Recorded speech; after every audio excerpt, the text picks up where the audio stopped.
Hello and welcome to episode 25 of Knitter Matters. Thank you so much for joining us today, whether you're watching live or whether you're watching the replay. I do appreciate you taking the time to do that. I'm Cheryl Lampard. I'm an image consultant. My company is Style Matters International. And throughout my life, I've had two passions, which are sewing and knitting. And knitting in particular is something that I find very therapeutic and relaxing. I used to also be the owner of a yarn store in Brighton, England. And one of the great joys of that is that you get to educate people about yarn and teach them how to knit. And it's my pleasure now to be able to teach you to knit, albeit in a different platform. Anyway, feel free to put any questions or comments in the thread below. While I'm actually working in this video, I can't see the questions, but I promise to get back to you as soon as possible afterwards to answer them. And feel free to do that during the week. Knitter Matters page is there for that. It's for knitters, and I want to be here to help you answer your questions. So today is all about getting the edge. When you've finished a garment, there might be an edge that's not got any ribbing or a neckband, and you might feel it needs something. But you have to be a bit careful about the edge that you put on. Does it need to be stretchy or is it just decorative? So today we're going to talk about decorative edges. And a case in point is this. This is Mabel Mannequin. As you've seen her every week, I dress her in something. This is unfinished, but it's the Cable Bolero by Nora Gohan. It's an amazing design. I love it. But I know even when it's finished, I'm not going to be happy with this unfinished edge, which comes across the front of the bolero and up the neck, which I haven't yet done. So I know I'm going to need to do something on that. And you can see the design better on her book. You can see here, this is an unfinished edge. It's just really the cast on and bound off edges. I know I'm not going to be happy with that. And you know, that can be part of your design process. It's part of mine. Even if I haven't designed the pattern, if I'm working on somebody else's design, you can change it. You can add things. You can adapt it. The designers have done a pattern in the way that they envision it and the way that they see it. But you can add certain things or, you know, not do certain things. And that's part of then making it uniquely yours. So I'm going to ask the camera to go to the worktop and I'm going to sit down and let's get started. So in episode, where was it? We did the Afghan sampler. I think it was episode 12. We finished the Afghan sampler. And I did a really simple seed stitch border on this, a really simple edging, which works very well for a blanket, or in this case, it's a small blanket, a very small one, as a sample size, but as a pillow cover, whatever. But this seed stitch border was worked this way, then this way, and it's just perfect for that. But you may want something else. On this stole, which I know I've shown you before, on the long edges, this offset cable pattern actually creates a curvy, wavy edge. So I wouldn't want to change that at all. I wouldn't want to do anything there because that's just fine as it is, and that's part of the pattern. And I think it's very attractive. So I wouldn't change that. But often when you get a shawl in particular, sometimes they have really interested edges on the outer edges. They may have a picot edge, they may have a scalloped edge or points where they're kind of pinned out like this. But sometimes on the neck edge, it's just a straight edge. And you might feel that you need something to finish it off. To do a picot edge, we can do that with knitting or crochet. Here, I've just done a little sample, and this one is a crocheted picot, and this is knitted. You get the same sort of effect, but one is done with a crochet hook, the other is knitted, and I'm going to show you how to do both of those. Okay, so let's start with the crochet edge. Let me get my hook. I'm going to go with this hook. So I'm going to stick to the same size hook. In UK terms, it's a 5mm. I'm not sure of the size for that. I can write that in the comments afterwards if you want. Let me get a contrast yarn so you can see that. Okay. So what we do here we want to find, I'm actually working on it's the bound off edge here, but it could just as easily be a cast on edge. I'm going to do a slip. I'm going to do a stitch through there just to get it. I'm just going to knot that.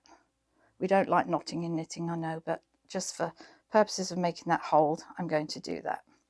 So I'm just going to, so what we do here, we do 3 chains, and a chain, if you haven't crocheted before, after you've done your slip knot, is just 3 kind of knots. Then I'm going to go into the hole that I just came out of, and I'm going to do a slip stitch, which means you're pulling it through and, oh, sorry. Ha, let's try that again, Cheryl. What that means, start again. You pull that through and then through the stitch that's on your hook, okay? And now I'm going to do 2 slip stitches. You know, I'm going to go to a smaller hook. This one's a little bit big. Okay, I'm going to go slightly smaller hook just for the purposes of demo. That's better. And you may have to do that if you sometimes go to a smaller hook or a smaller needle, okay? So I'm going to do 2 slip stitches, which is basically grabbing the yarn and pulling it through the stitch that's on my needle and pulling it through the stitch and off the hook. 2 slip stitches. Slip stitch through, pull it off the hook. Okay, now I've got a chain. Do 3 chains. Okay, into the same hole that I came out of. Do that slip stitch again. Yeah, I'm glad I changed that smaller hook. That's much easier. Sometimes when you're picking up, whether it's knitting or crochet, it's worth going to a smaller needle for that first row, or when you're doing it. It's not going to affect the size of your garment materially. So 2 slip stitches. Sorry, went into the wrong bit there. 2 slip stitches and pull through 3 chains. 1, 2, 3. Now I do know that slip stitch is the same in crochet in UK parlance as it is in, oh gosh, do that one again, as it in US, but there are some terminology of the stitches that are quite different in crochet between UK and American, which I'm having to learn that. But slip stitch is the same, so that's okay. Do a few more so you can see. So this one is so simple. It would be if I didn't keep picking up the wrong bit. So you can already see what's happening there. I'll do another. I did my slip stitches. Yeah, 2. I'm doing 3 chains. 1, 2, 3. Back into the same hole. Slip stitch, pull it through. And 2 more. Slip stitch. Oh, I've got to wiggle that through. Pull and pull. Okay, and so on and so on, and you'd keep doing that for the rest of the row. So there you can see a very nice crocheted picot edge. That's what it's looking like on the back. Okay, there we go. Let me show you now how to do a knitted version of the picot edge, which would be this one here. I'm going to show you how to do that. Let me just snip that off so it's not in our way. So with knitting, I'm going to use a slightly smaller needle again, just to pick up with. I'm going to use a 4.5. So here, what I do here, yeah, I'm going to go up this side. So again, I could be picking up here, or I could be picking up the side. It's always easier with a cast on or a bound off edge because you've got the stitches where you know where you're going. But I'm going to do it on the side edges. So what I'm going to do here, oh yes, I am going to pick it up from the wrong side, on the wrong side on this one. Not the end of the world if you pick it up on the right side. It just means you're going to have to do another row before you start because you want to end up on the right side. So I'm going to cast on. Okay, I have to pick up a number of stitches along my row here so that I'm on the right side. So I'm just going to whip along here. I won't necessarily do the full row for the interests of time. Am I banging the mic? Okay. So I'm just picking up. I started on the wrong side because I want to be on the right side to do the picot edge. Okay, so I'm just picking up here. I have done this where I have started on the right side and done a row before I start it, but I really just want the picot. Okay, I've done the whole thing, but that's okay. I don't necessarily have to do the whole row on the way back. Okay, so now I've picked up all my edge. So this will be my side that I want it to be. Let's get my needle. And what I'm going to do here is just, I'm going to, what am I going to do? Yeah, okay, I'm going to cast on 2. Okay, I cast on 2 and they go onto the left hand needle. Then I'm going to bind off 4. 1, 2, 3, 4. Okay. So I'm going to cast on, I'm going to put this back to my left hand needle and I'm going to cast on 2. So I've cast on 2 and I'm going to bind off 4. 1, 2, 3, 4. Okay, put that back to the left hand needle, cast on 2. 1, 2. You could vary that and see if it's the size that you want.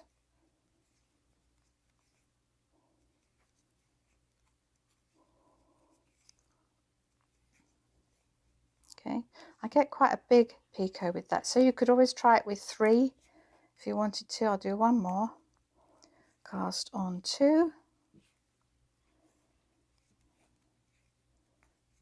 1, 2, sorry, 1, 2, 3, 4. You could try it with just casting on 2 and binding off 3 if you wanted. So if I flip that to the other side, you can see I've got a really nice picot edge coming along. Okay, now you could cast on your stitches on the right side, do a purl row and then start on the right side. I just didn't want it too thick. I just wanted the edge straight from the side. Okay, so that's how you would do a knitted picot edge and a crocheted picot edge. Get rid of that. So that's great if you're finishing a garment. That's a wonderful thing if you've to finish a garment. But what if you want to start your garment with a different edge? Other than, you know, maybe a band of ribbing or something to do that. So here's a way that you can do a really interesting edge, and it's called a knitted in edge, a knitted in hem. I'll show you this one first. Let me show you this one. So what I've done here, I've done, if I show you on the wrong side, you'll see, I've done a number of rows. I think I did 8 rows here. Then I did a row of knit on my purl row. Stay with me on that one. So I was on the purl row, I did a row of knit, so it comes through on the right side because I want to use this as a turning edge. And I actually did this hem, I did these, I think there's 8 rows here. I did these on a smaller size needle. Then I did my turning edge, and then I switched back to the size of needle that I'm going to use for the rest of the thing. But here's what's really interesting. I didn't sew that in, I actually knitted that in. It makes a really nice hem.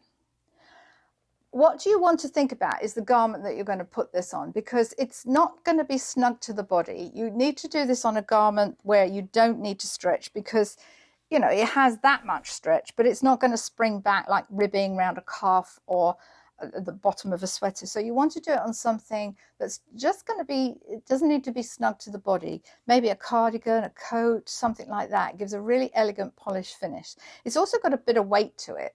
So it could be a dress or a skirt hem too. I would recommend doing a swatch before you actually do it on a garment, because it's something that once you've done it, you can't really alter it because you've knitted it in. So the only way to alter that, if you need to change the length, is to unpick it and unravel it. So you really don't want to be doing that. So this is one that I've done with just this pearl bumps of a turning edge. But you can do the same thing with a picot edge, and this looks really pretty. So here I've done exactly the same thing. But to get my picot edge, which I hope you can see here with these nice little, okay, you can see that better on the black. You've got these nice little edge here. Now that looks much more complicated than it is, because all that is when I did exactly the same thing. I did a number of rows, and instead of doing the pearl bumps now that face the right side, I've done a series of knit two, yarn over, knit two, yarn over. We've done those many times before, but I'm not going to show you how to do the yarn overs again. I'll show you what it looks like in a minute, because I'm going to show you how to do this hem. And then I changed to my bigger needle again to finish the main body. After I'd knitted that in, I'm going to show you how to knit that in. The reason you go with a smaller needle is that when you're doing a hem and turning it up, it's a bit like if you've ever done it on clothing. You've kind of, on the inside, you've got less space to get your fabric in than you have on the outside. So you need to kind of smoosh it in. So it's difficult to smoosh things in with knitwear. So if you just knit those rows on a smaller needle, and you may need to go up one or two sizes, down one or two sizes. I did the main body of this on a 5mm, which is a US 8. And then I did the hem on a 4mm, which is a US 6. That's right, US 6, 4mm, and a US 8, which is a 5mm. Okay. So that's two sizes, because there's a size in between that. Obviously, there's a size 7 or a 4.5mm. Okay. So it's very effective, and I'm going to show you how to do this. So what I have done here is just a smaller piece, and I've done my however many rows, 8 rows there, I think I did. I've done knit 2 together, yarn over, knit 2 together, yarn over, and you get that series of holes. We did this before in quite an early episode where I said you could actually run ribbon through there and make that look really attractive. But this is the way we're going to do it, a picot edge. So I've also done a few more rows. I switched to my slightly bigger needle, and I've done a few more rows. So that's what I'm going to end up with. But how do you get that knitted in? Okay, you could sew it in, but why do that if you can knit it in? Let me show you how we're going to do this. So I'm going to get another piece of yarn, same color. I'm going to do it in the same color because I want you to see. And what I'm going to do from the wrong side, from this side, I'm going to pick up along this cast on edge. Okay. I'm going to pick a smaller needle to pick up with on that, I think. Okay, where is my smaller needle? There it is. Going to have my smaller needle to pick up with, always easier. So I've got another piece of yarn, and I'm going to pick up the stitches along here. Now you may find you have to increase or decrease a little on the last few rows before your hem is finished. That's fine. So I'm going to pick up along here. 1, 3. You need to match the amount of stitches that you have on your needle. And I've got 1, 2, 3, 4, 5, 6, 7, 8, 11, 12, 13, 14, 15, 16, 17, 18, 19. So I need to make sure I've got 19 stitches on my needle. I'm picking up from that cast on edge. I did a long tail cast on when I cast that on. So it gives me, if you remember from last week where we talked about how the long tail cast on can affect your row count, this is when doing a long tail is a good idea, because you can see where your ridge is, and you've got a nice kind of chain edge to pick up from. So I'm just picking up along this edge. My cameraman's doing sterling work here because I know he's in a slightly awkward position here, holding the camera. So how many have I got here?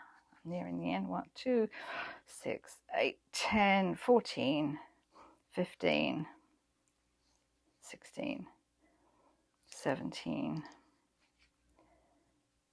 18. Oh, okay. That's all right. That's for the purposes here. But you want to make sure you end up with the same amount of stitches. Let me just check that again. 2, 4, 6, 8, 10, 12, 14, 16, 17, 18, 19. Now I'm going to, I still have my main ball of yarn attached to the main part of my knitting, but I've just picked up those stitches on the cast on edge. Now I'm going to fold that. This is where you end up with quite a few ends. So I'm going to make sure that end that I've just used to cast on with is out the way. I want to make sure I'm going to cut that, because that's way too long and I could end up starting to knit with that. I can figure that out and work that in at the end. So this is from my main ball of yarn. I'm going to get my needle, and now I'm going to, however you choose to hold this is up to you. I kind of hold it like this, and then I stick my finger in between, because what I've got to do now is go to stitch off of here and a stitch off of there, and I'm going to knit them both off the needle at the same time. So you might have to just gently ease it up off the needle. So I knit there, I knit there, and I pull them both off the needles. And the benefit of having picked up those stitches rather on a smaller needle is that it makes it a bit easier to pull them off. You don't want to go too small on that needle, otherwise it's very uneven when you're trying to work with them, but one size down is fine. I'm knitting them both off. Okay, knitting them both off. Ease them gently. You know, don't be afraid to do it bit by bit on this, because you don't want to be dropping stitches if you can help it, and you get into the rhythm of it once you've done a few, especially if you're doing it on a large amount of stitches like on a hem. I think this hem is very satisfying to do. I love it. Okay, you just have to see how you want to hold your needles, but it's the principle of what you're doing here. So I'm knitting them both off the needles at the same time. Nearly there.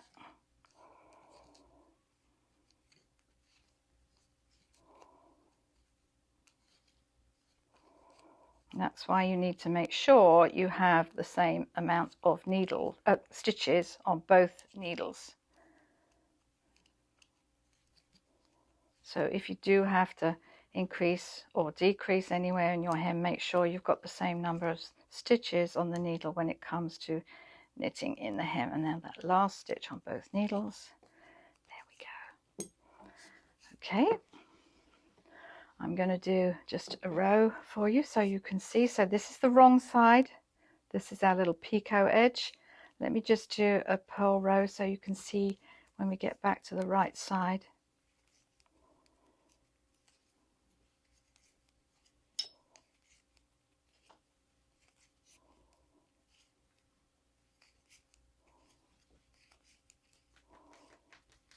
Okay. Here's my purl. I keep going with my purl stitches so you can see. Nearly there.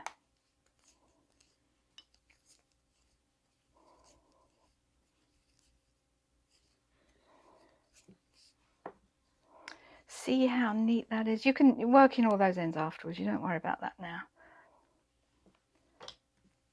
See how neat that is? That's the wrong side, obviously. That's your right side. I find these very satisfying to do. So that's the original one. That's my sample that I did. Sorry about all the fluff that comes off this yarn. It's got a bit of fluff to it and it ends up on my black worktop. But you see how simple that is, really. It takes a little bit of practice, but it's a very nice one to do. And it's a lovely edge for a garment. You could do that on a sleeve as long as you don't need it to be too stretchy or you don't need it to spring back. It's very effective. You could even do that round a neckline somewhere. You'd probably have to do decreases to get the shape in, but the principle is the same. You can do it anywhere where you want a different edge. Okay. Right, I'm going to ask the camera to turn round.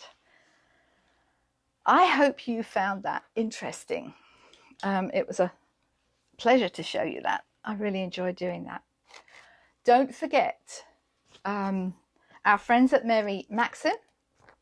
If you want anything from their website, as long as you put in the code Cheryl at checkout, you'll get 20% off the highest price item of whatever's in your cart. And that's at any time, and it can be from anywhere because they ship globally. Now, next week is a bit special because marks the 6-month point of Knitter Matters. Unbelievably, 26 episodes it'll be next week, and that's 6 months in. So I'd like to know from you what you'd like me to show you. Let me know if there's anything we've done in the previous episodes that you'd like me to recap on or do it again, or a different technique. It's knit, you know, I do this for you in the hope that it encourages you to knit and do things that you want to do and be creative. So please let me know what you'd like me to show you. Otherwise I'll just have to think of things, but I'd really love you to tell me. And don't worry if it's recapping on something we've done in the past or maybe a different stitch technique. I'd love to be able to demonstrate that for you or show you how to do it. And if you could let me know before the weekend, that's super helpful because then I've got an opportunity to actually create the class and put it in. So this episode, as with all our episodes, are uploaded to our Knitter Matters page and our YouTube channel of the same name. Don't forget to subscribe to YouTube, where you can see everything that's on the playlist, and like us, follow us, share it with other people. We want to attract more knitters and show them what we can do on this page. We're also on Instagram, and we also have a page on Ravelry. So thank you so much for joining me this week. I hope you found Getting the Edge has given you some really nice edgy ideas to create some projects with or finish your garments with. And in the meantime, stay well, stay safe, keep calm and keep knitting, and I will see you next week. Bye for now. See you next week.